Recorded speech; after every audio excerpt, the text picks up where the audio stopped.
This is a production of Cornell University.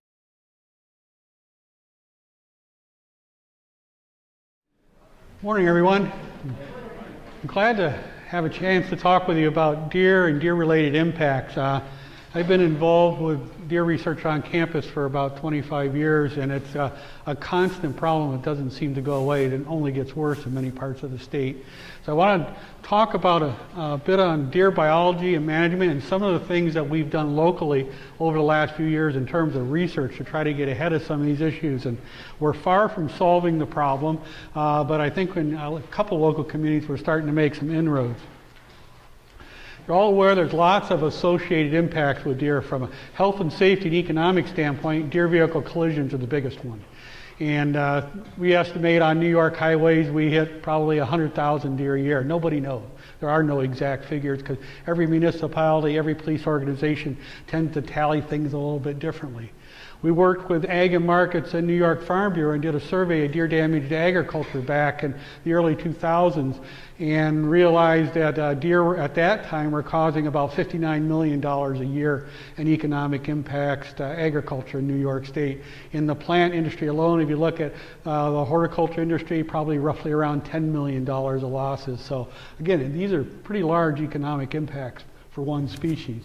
We're going to talk about damaged, primarily woody ornamentals and perennials today. Forest regeneration failure is another big issue with deer. We've got a current project with New York State DEC looking at trying to assess deer forest impacts and forest regeneration failures. And if you change habitat, then that influences things like songbirds, reptiles, and amphibians. And if you change the species diversity of small mammals, that really influences ticks and tick-borne diseases. So all these things tend to be interrelated, and we'll touch a little bit on all of them. So what can we do? If you've got deer problems in and around your community, it really depends on the scale.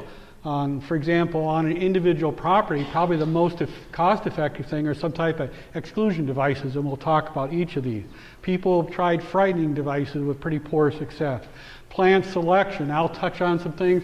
Mark Bridgen's going to follow up later with some more detailed list on plants that tend to be deer resistant. I'll talk about repellents and population control. And if you think of an IPM context, what you're trying to do is look at the best combination of what's available that fits your landscape or your property to try to get the damage down to a tolerable level. So exclusion can be something as simple as, say, black, heavy netting on metal stakes in a small garden, kitchen garden type of bed. People have tried monofilament lines on different configurations. Deer tend to figure those out pretty quickly, so they tend not to work very long. All sorts of types of fencing. High tensile woven wire is the most expensive. It's also the most resilient to deer damage, and all sorts of other metal and wire guards that you might see commercially sold. But if you can keep the deer away from the plant materials at the times when they're sensitive, that generally solves the problem over the long haul. Frightening devices, you'll see all sorts of these squawk boxes that emit sounds that are supposed to scare deer. We tested a shoo-roo device years ago that was supposedly scaring deer out of apple orchards. It did absolutely nothing. Most of the auditory devices, deer are smart. They figure out what's real danger and what's not. If they hear a noise several times, nothing happens, well, they're not going to pay any attention to it. Visual repellents, the same thing. I've seen people put coyote decoys out and around their farm and planting. Golf courses, I've seen them use these coyotes to keep deer and geese away, and both the deer and geese quickly figure out that those are decoys, they're not real, they present no real danger, and so they're a waste of time and money. Odor repellents are useful. We'll talk about that when I get to the repellent section. And then ultrasonics, and I'll talk a bit more about that. Ultrasonics haven't shown to have any real success with deer, but I'll mention it briefly when we get to the vehicle collisions. Lots of repellents. Most of the products today are formulated with the generally regarded as safe materials because they avoid EPA registration with these grass-listed compounds. Unfortunately, most of them have never been tested under replicated experimental settings, and I would doubt looking at active ingredients a lot of those things work at all. There is one chemosterilant registered for deer nationally by federal EPA, but it's not registered in New York. Gonacon, immunocontraceptive vaccine, is registered but not used in very many states. It was an experimental drug for controlling deer populations, high cost, high expense, continued maintenance, and it just the delivery system isn't that great. In terms of population control, most state wildlife agencies, New York included, will try to first solve problems with managed hunting, and there's lots of different ways to hunt deer. You have to focus on the female segment of the herd because that's your reproductive segment. It's going to control your population biology. So you can do things like DMPs, your regular doe tags that any hunter can get in most parts of the state. If you go up a level, more intensive management, DMAP, Deer Management Assistant Program tag, those are antlerless only tags issued to individual landowners, usually farm or forest landowners. We had them on university properties for many years, and they allow you to take a specific number of antlerless deer during the regular hunting season, and the landowner applies for the tags. Used to be, I think, a 50-acre minimum acreage requirement. Give the tags out, recruit hunters, and try to remove antlerless deer. The next step up in aggressiveness is deer damage permits.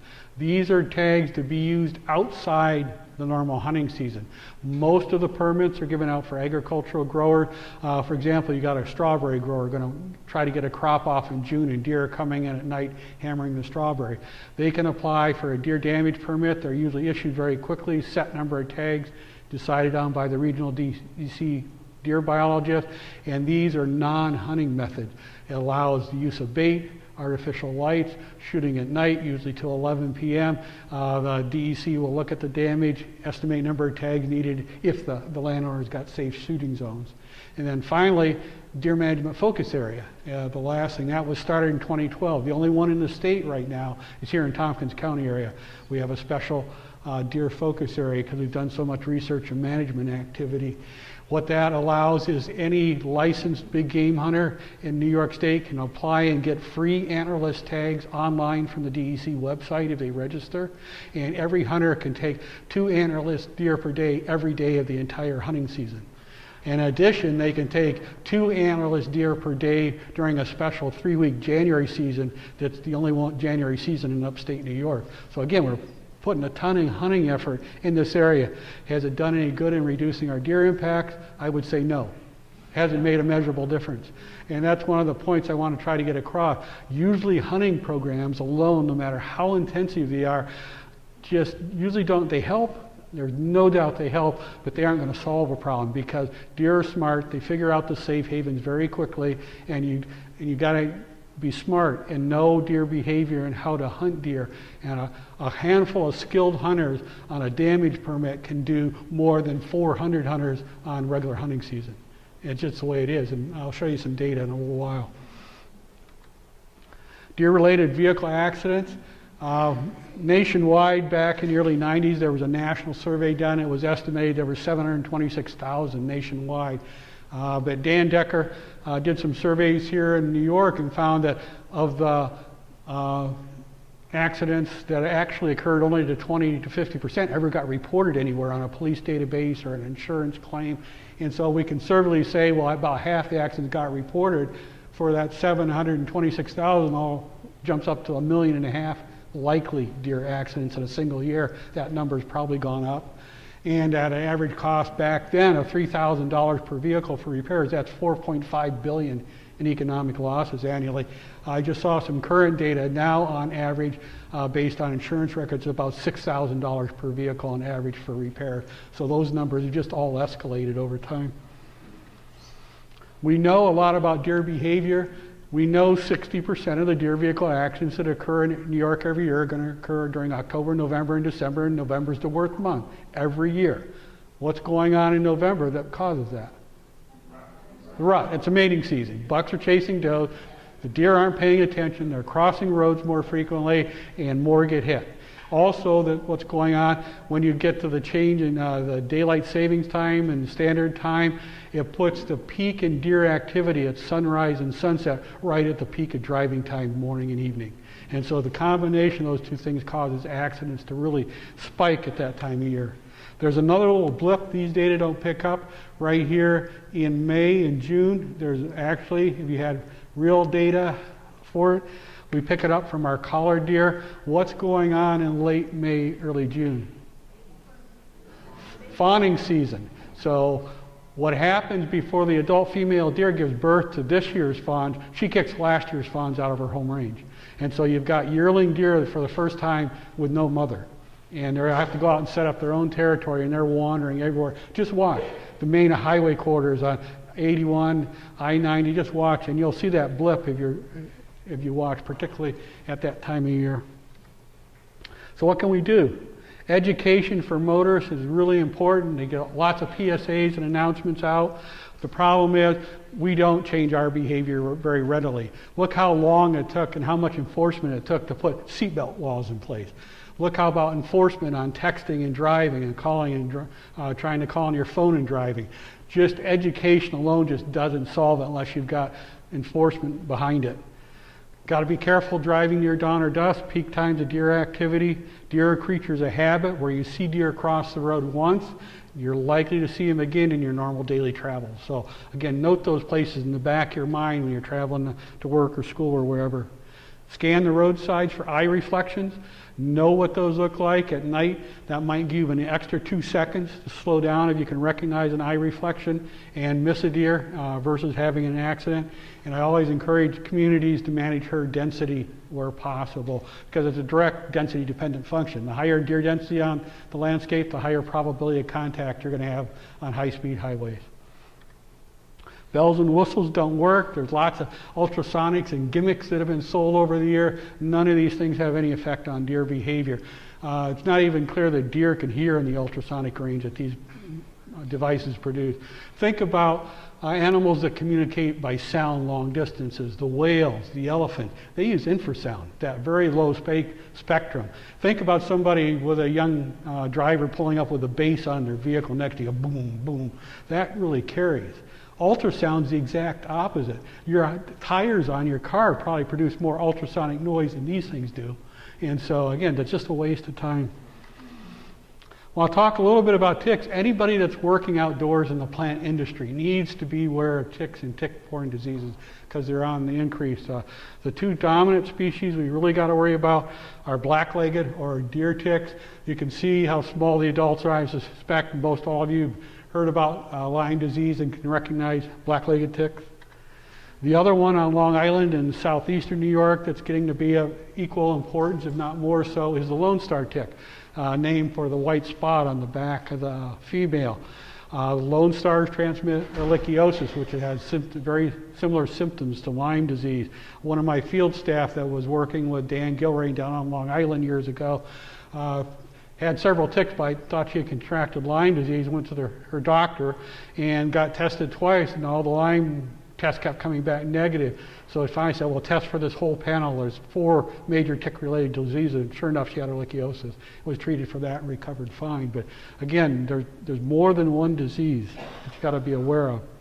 So again, the Lone Star tick is the primary vector for ehrlichiosis. Black-legged tick, anaplasmosis is really on the increase in different parts of New York State. You got to start watching for that one. Lyme, you're all aware of. Babesiosis, I haven't seen much recent data on that, but there's more than one tick-borne disease out there. And if you've been bitten by a tick, you know it, you're not feeling well, see a physician as soon as possible and see if you can sort it out. Because usually it's those top 4 diseases are the ones that they screen for when they do the incomplete IgA, IgG panels. So what can we do? How can we manage tick-borne diseases such as Lyme? A lot of communities are trying to reduce deer numbers, and I put question marks at that because the data are not encouraging on reducing deer number. Past island studies and past research has shown for black-legged tick populations to crash, you've got to get deer densities below about 6 to 8 deer per square mile. And then there's not enough deer in the landscape to perpetuate and keep the Lyme disease and tick spreading. So what would folks guess average deer densities around here are? If I went over to West Hill, just on the other side of town, what would you guess deer densities might be on West Hill? Anybody got a number you can throw out? What's that? 20 to 30 per square mile. That's about 100 short. everywhere I've measured around here with infrared triggered cameras, I pretty consistently come up with about 120 to 125 deer per square mile. That's what was in Village of Cayuga Heights before we started the program. We had close, not quite that high on campus. We had about just under 100 deer per square mile. Northeast area where we've done camera surveys, we've come up with 125 deer per square mile. So that's pretty typical suburban densities, particularly in non-hunted areas. So what's your chances of getting down to 6 deer per square mile? You've got 100 plus on the landscape. It's almost near zero. So that's why I question it. Will it help? And probably not. So I don't want to sell something that I don't think is going to work realistically. Do you know the deer population on Long Island, Eastern Long Island? Oh, Eastern Long Island's worse than around here. When I was doing work out on Shelter Island, we were estimating densities of 250 per square mile on Shelter Island. Eastern Long Island, just incredibly high deer densities. Mark's well aware of that. Probably will talk about it. So when you've got high deer densities, you want to protect plant materials, fencing to exclude or protect areas. Fencing is the best thing. So what I recommend to communities if tick-borne diseases are a problem, fence children's playgrounds, fence small public areas where there's high chance for interaction of particularly children and where you don't want deer on the landscape. Self-application of acaricides like permethrin with the 4-poster devices. We tested those on Long Island over a 3-year period. Again, working with Dan Gilray down there, we saw about a 95% reduction in tick numbers on Long Island with the 4-posters. But in New York State, they're only registered for use on Long Island right now. Can't use them anywhere else. And the issue is potentially baiting deer and potentially increasing population. So unless something changes with DEC Bureau of Wildlife, that's a very limited tool. That 4-poster device is that picture on the right. It's a big corn hopper. It's got 200 pounds of corn in it, and it's got these sort of paint rollers on springs, 2 on each end, and a feeding trough, and a certified pesticide applicator comes in weekly, measures the amount of corn consumed in the device, can estimate number of deer visiting, and then knows how much spray, permethrin spray to put on the roller. So when the deer reaches its head into the device, it's self-medicating, just like permethrin in a dog collar or something. And it really does, if you can get the right density of devices out, it really does cut back on tick loads and number of ticks that deer are carrying. So it reduces the ticks but not the deer. Yeah, that's absolutely right. And so again, and that's part of the concern DEC has. You're not addressing any of the other issues, you're only addressing the ticks.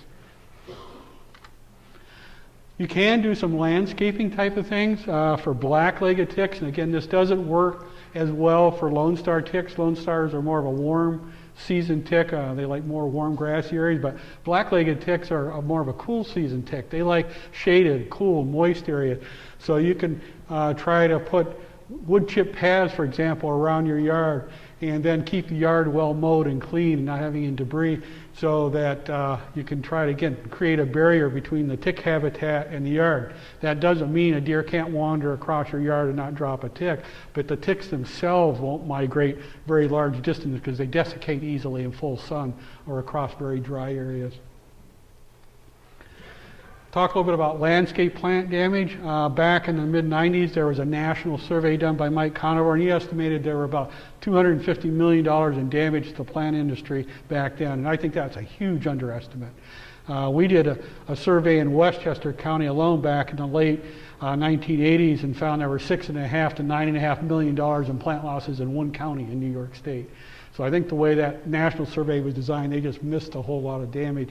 Back then, plant replacement cost averaged about $500 per home with deer damage, but the really important thing is we learned that things that are evergreen, woody ornamentals that are evergreen, yews, rhododendron, arborvitae, are the plants that are most frequently damaged by deer during the winter months, and they select them out in the landscape. So what can we do? Reducing damage, repellents work best when the deer pressure and damage is light, short term, and most areas in New York State now are beyond that, to be honest. Fencing provides the only reliable protection when the deer damage gets moderate to heavy. Again, trying to manage deer densities and keep numbers down. We know each adult deer eats 6 to 8 pounds of forage a day. When they're your precious plant materials, that's a lot of plant material that they can go through. You can choose plants that are less attractive. I'll mention a few things. Mark's going to follow up and talk much more about that. And I want to emphasize deer feeding is illegal in New York State. Some people still like to feed deer. And if you're feeding particularly within 300 feet of a public highway, you will likely get a citation from the Environmental Conservation Officer. All sorts of fencing, barrier, gardening. You can put up an 8-foot high woven wire fence. That's pretty much the Cadillac. But yeah, it's completely deer proof. It'll last 25 years, so you put your cost up on front and not worry about it for a while. The lower right, homeowners design all sorts of types of fences. That one has a 4-foot high wire barrier on the bottom and single strands of wire with flagging up above that. The upper right is the Cornell Arboretum, where they cage individual trees and shrubs they want to protect and plastic netting on wooden stakes. So there's all different ways to protect plant materials from deer. It's just, again, what fits your budget and your cost and how much area do you need to protect. We know from past research that several commercially available deer repellents do provide some success. Big game repellent or deer away, and repeated trials we've done has been our best option so far. The active ingredient is putrescent egg solids. Deer hate the smell of putrescent eggs. Hinder is relatively decent. It's a soap-based product, very wide labeling. You can use it on food crops too. Deer Off did fairly well. It's a combination of the putrescent egg solids and capsaicin. The bone-eyed rabbit deer repellent used to be Thyrum. It got sold. That label got sold. Now it's essentially the same ingredients as Deer Off. Hot sauce is capsaicin. You know what that hot peppers taste like. Very high concentration of that. Very good deer and elk repellent. Tree Guard is a bittering agent. Denatonium benzoate. Deer pay almost no attention to bittering agents. Don't waste your time and money on those. Plants are full of bitter compounds that deer have learned how to detoxify. And Spot Treat F is a fungicide that's registered as a deer repellent, and Thyrum is the active ingredient. High concentration of Thyrum is a pretty decent deer repellent, though not as good as the rotten eggs. We've done lots of trials over the years. I like to test deer repellents when the deer are the hungriest. January, February, March, when we've got 3, 4, 5 inches of snow on the ground. I'll get horticultural plants, this with Japanese yews, balled and burlap, treat them indoors under good conditions with different repellents, and take them out and place them in the landscape when there's snow cover on the ground, and see what happens when deer are really hungry. That gives you a really good test of how well a repellent works. And this is one of our control yews after 2 weeks in the field. You can see about half the plant surface area is gone, deer tracks everywhere. That's very typical. Again, you use one of the winter candy for deer around here. They love it. One of our repellent trials, you can see we tested the big game repellent with mix and spray, both different types here. Also, Deer Off was putrescent egg solids, and Deer Stopper had putrescent egg solids. These are the top 4.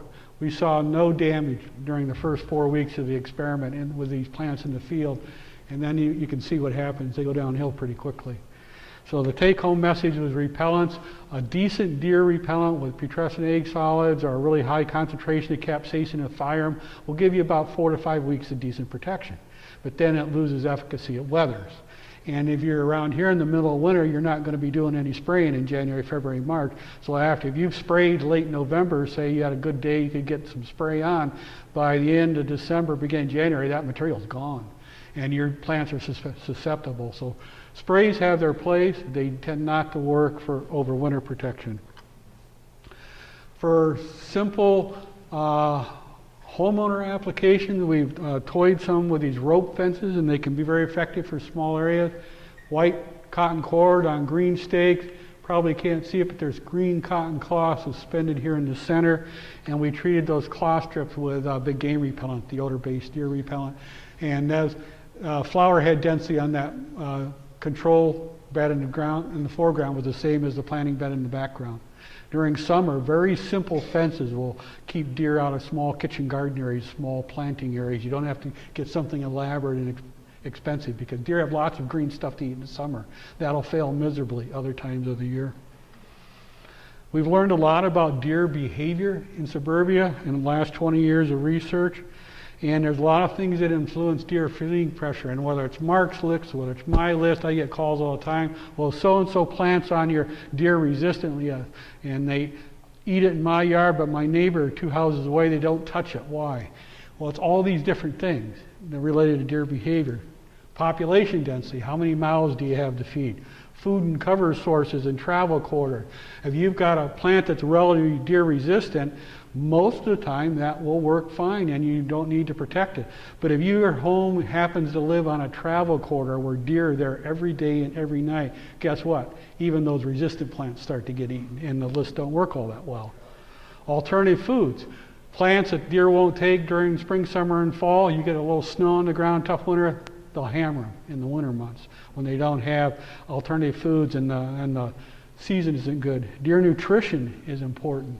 What are their fat reserves like? Has it been a really tough winter? I've seen deer eat vinca to the ground, eat pachysandra, which they don't usually eat, at the end of a tough winter when they're at starvation mode and they're just trying to put something in their room and they get through to green up.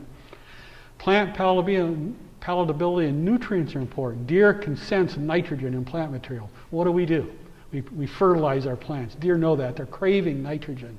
And they pick the high nitrogen plants in natural habitats, and they'll go and pick the highly fertilized plants in the home landscape.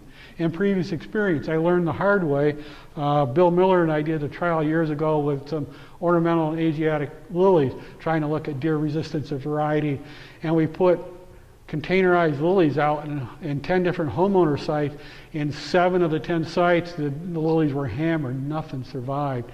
But yet in 3 of the sites, deer were in the landscape. We got them on camera, and the lilies weren't touched. And we're sitting there scratching our heads. What's going on? There's obviously no deer resistance to these lilies. They got hammered 7 out of 10 sites. And what we realized is in those specific homeowner sites where we had those, there were no other lilies in the neighborhood. Deer hadn't recognized them as food yet. And so again, that adult doe will teach her offspring what's palatable and what's not. Once they sample them, they don't have any protection anymore because they know it's something good to eat.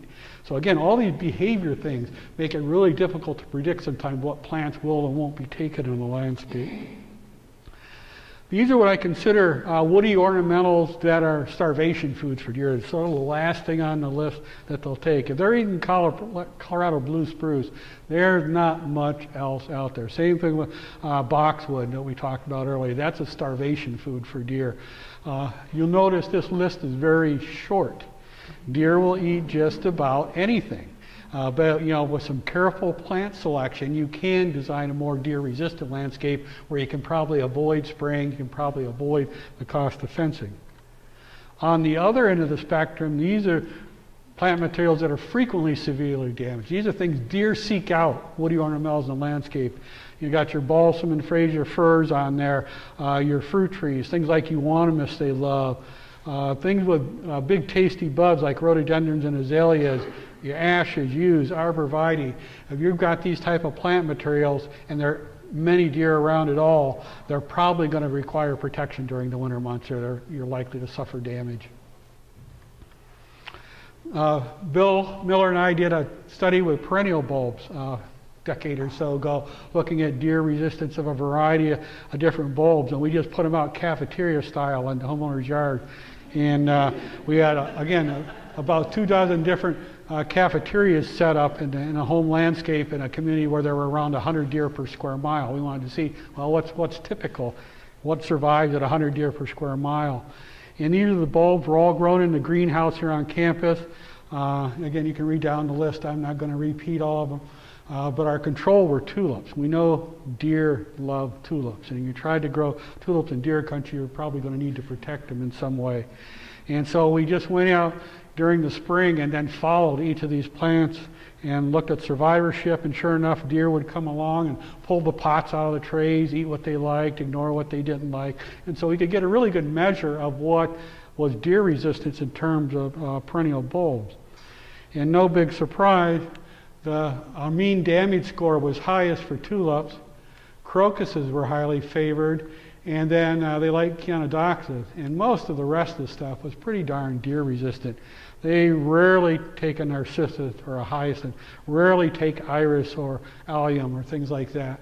And so most of your spring bulbs, or if you can avoid the tulips and crocuses, are pretty safe. But if you have to have tulips and crocuses, better be considering some type of deer protection.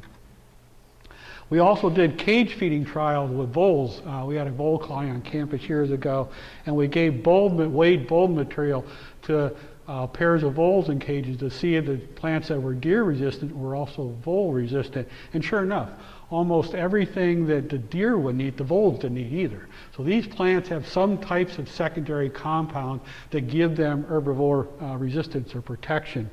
The one thing that was really neat, I guess, we found out is this colchicum actually killed the voles in the trial. We had to stop feeding it. I mean, it was toxic. That was the only plant on that list that was toxic, but voles just couldn't even eat the stuff. Okay. Conifers, we've done surveys with tree growers, and again, no big surprise here. If you're growing firs, those are the most susceptible to deer damage, and at the opposite end of the spectrum are your spruces, particularly blue spruce, and your pines. White pine of the pines the most susceptible, but there's and red pine and Austrian pine aren't all that susceptible. So most of the conifers you can get away with. Rubbing damage is not feeding damage, and it doesn't matter how resistant your plants are. When the bucks are going to rub trees, they're going to rub trees. And so again, the only way to stop this damage is to fence deer out of the planting completely, or get a DEC damage permit if you got safe shooting zones and remove that problem buck that's causing all of your problem. But a buck might go in on territory boundary and rub 50 or 100 trees in one night. That can be a huge economic loss for a grower. I want to just briefly wrap up and talk about some of the research that we've been doing on and around campus for the last decade, looking, again, trying to understand deer behavior, and particularly population ecology, population biology. So what we decide to do, most communities that want to control deer, you got all the sort of the animal welfare folks, and we can't kill any deer, no blood on the snow, we want to go contraceptives. And so, okay, well, that's expensive, and you can only do it with a research permit. Or they get the other group that wants to shoot them all and do everything they can to remove them. And they say, well, why are these two groups opposed to each other? We've got the same goal. We want to reduce deer number. So here in core campus, right where we're sitting, we can't carry firearms or bows. I mean, you know, that's a real problem. Yeah, we had a ton of deer here a few years ago. And yet all those redlands are Cornell-owned property, mostly the south, north, and east of here, that are huntable and have been hunted for decades. So we said, well, why do one or the other? Let's do both and see if we could get some synergy out of using both methods. So we did a sterilization trial on core campus so we could hunt, then did a controlled hunting program on the lands adjacent to campus best as we could. So we captured, marked deer and trapped, ear tagged all the deer we captured, put radio collars on a bunch of the adult females, and then looked at their behavior and movements. We took all the female deer to the College of Veterinary Medicine. We had a lot of willing students who needed some experience, and essentially spayed them, just like you would your dog or your cat. And then took them back out, put them on campus under our research permit just to look at survivorship movements over time, but we wanted to cut off fawn production. And we did pretty good. At the peak of our sterilization project, we had 95% of the deer on campus sterilized, the female deer. And so that would really cut our fawn numbers down to about nothing. And we had some control dose, 26 marked control dose lands north and south of campus that we compare against. And so when we looked at movements and mortality factors, if you're an urban deer, you essentially die of one of two ways. Either run in front of a motor vehicle, no big surprise, or you get into a huntable area and somebody shoots you. And just like every other study, our study was no different. Most of our tag color deer died one of those two ways. We also did population estimation with infrared triggered cameras over bait. Deer come in, take their own pictures, and because we've got them all tagged, or a high proportion tagged, we can do mark recapture simulation and modeling and actually get very reliable estimates of abundance in the sterilization zone. We did a controlled hunting program. It actually continues, but these are the first few years of data. Jay Boulanger worked closely with me on this. And we took a pile of deer off those red zones. Over the first 7 years of the program, we removed over 700 deer from those areas. So we took 700 deer off campus lands. We sterilized 95% of our does. What do you think happened? Nothing. You're absolutely right. Nothing. I'll show you the data in a moment and what we had to do to really get aggressive. But our hunting program has been very popular. We provide a lot of recreation, but hunting alone has not achieved our management goals, even though we've taken over 700 deer through legal hunting means. Dr. Baron Blasi has Sentinel Oak Seedling Project on campus, puts out paired northern red oaks that are raised in greenhouses, 20 caged, 20 uncaged and tagged in plots, and look at survivors as an indicator species. We know deer like to eat oaks to biodiversity and deer impacts. And that's one of the ways we measure if our program's having any success. So here's one of the plots at the Cornell golf course, not far from, 5-minute walk from where you're going on Bluegrass Lane this afternoon. You can see what our oak survivorship is. It's dismal. We haven't grown oaks and maples on this campus in 20 years. There's just too many deer in the woods. And so again, we're trying to get at some way to impact this and turn this around so we can sustain our natural areas on campus. So we finally decided we're going to get real aggressive. Hunting's not working, sterilization's not working combined, so let's apply to DEC for a damage permit, and we did. The damage permit provides access to deer in non-hunting areas. We can get closer into campus and buildings. We hand screen and select shooters, and they have to pass a proficiency test being able to take deer at night with a bow. That takes a little bit of practice, not your average hunter. These are the best of the best. Antlerless deer only. Our permit allows us to use bait at night. We can use lights, artificial lighting on our bows till 11 p.m. at night. Campus police approved use of crossbows and vertical compound bows on campus. Each of those had different discharge distances under New York State regs. We have to follow all the discharge distances, 250 feet from buildings for crossbows, 150 feet for vertical bows. Our limit of deer is based on the number of DEC tags issued, and each year they've issued us 40 for the first couple of years. We took 34 deer on those 40 permits, mostly after dark. I think only one was during normal hunting hours. And then in the following year, 2014-15, we took 37 on our 40 tag at night. And then here are the population data I mentioned. Here's all our hunting and sterilization program. You see what deer are doing. Here's the first 2 years of the damage permit. Cut the herd in half. The problem is you got to go to where the deer are, and you got to have the most skilled people doing the job right. We don't want crippling loss. Most of those deer are very smart. The reason hunters don't take them, they go nocturnal. They know when it's safe, and we can go out there at night with lights and special equipment on bows and take those deer when they feel safe. And we can get into areas that hunters can't access, and that's what caused that difference over the 2 years. Lots of urban deer management challenges. Again, most of these programs are very expensive. Got to be concerned with public safety. Imagine having firearms and bows around a campus like this. We've worked very closely with Cornell police. Public values are one. When we did some capture and euthanization under our DEC permit of animal welfare groups went berserk. Our university president got 10,000 emails in one day trying to shut our program down. And so again, you've got to work with communication, and we had our communication plan all set up in case that occurred, and we weathered the storm. Our program continues. Got to have access to deer. I don't care what you're doing. If you can't get to the deer where they're at, you're going to do no good. So that means working with private landowners, working with public landowners, working again with police to get to the access to the points that you need. Got to follow all state laws and regulations. Discharge distances are important. Setting reasonable goals is important too. What we found, our goal when we started this project, thinking that by hunting and sterilization, we were going to reduce deer abundance by 75% in 5 years. That was our goal. We didn't even touch it. We never even got close.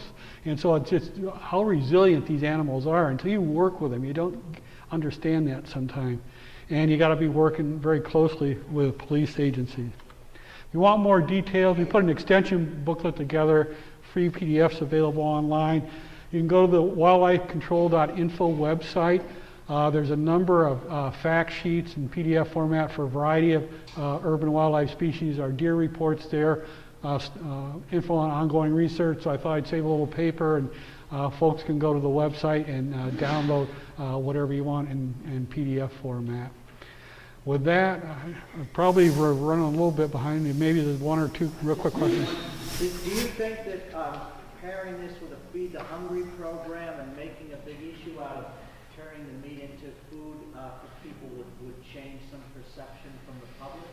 The question was incorporating the Venison Donation Coalition, Feeding the Hungry, does that change perception? Absolutely. In fact, we've got a program going on in Village of Cuba Heights, just north of campus. We started there 4 years ago at 125 deer per square mile, and now we're down to 37 deer per square mile on a damage permit. Every one of those deer went to the Venison Donation Coalition and go to the food bank of the Central Tier. So yeah, that made a huge difference for a lot of people and gives us public support. Not everybody buys into it. You're still going to get resistance from really strong animal welfare advocates, but for the general public, yes, hugely important. So I'm assuming this hasn't always been a problem, so what happened 20, 30 years ago? Okay, what happened 23 years ago, there's several things that have happened. One is that deer populations really started to grow exponentially, and I think what happened, and particularly in these suburban areas that aren't hunted heavily or even hunted at all, is we got to that critical threshold density that allows the population to go exponential. And we hit that, and what we used to have in the 60s and the 70s was every 3-4 years we get a tough winter.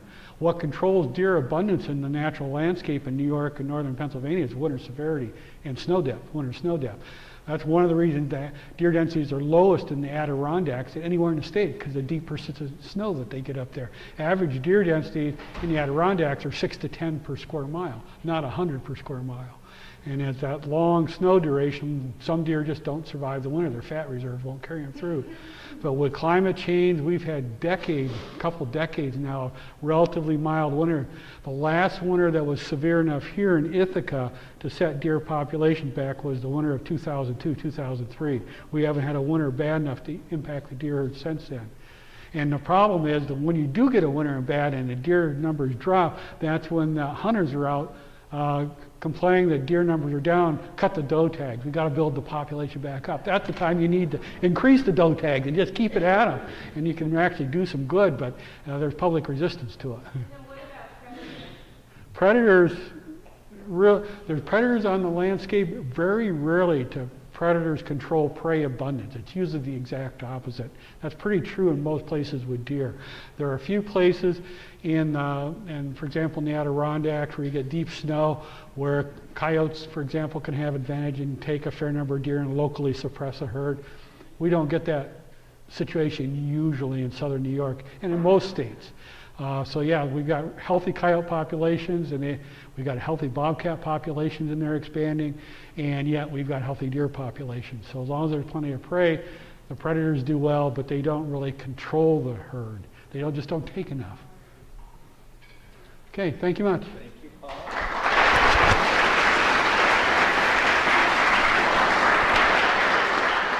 This has been a production of Cornell University, on the web at cornell.edu.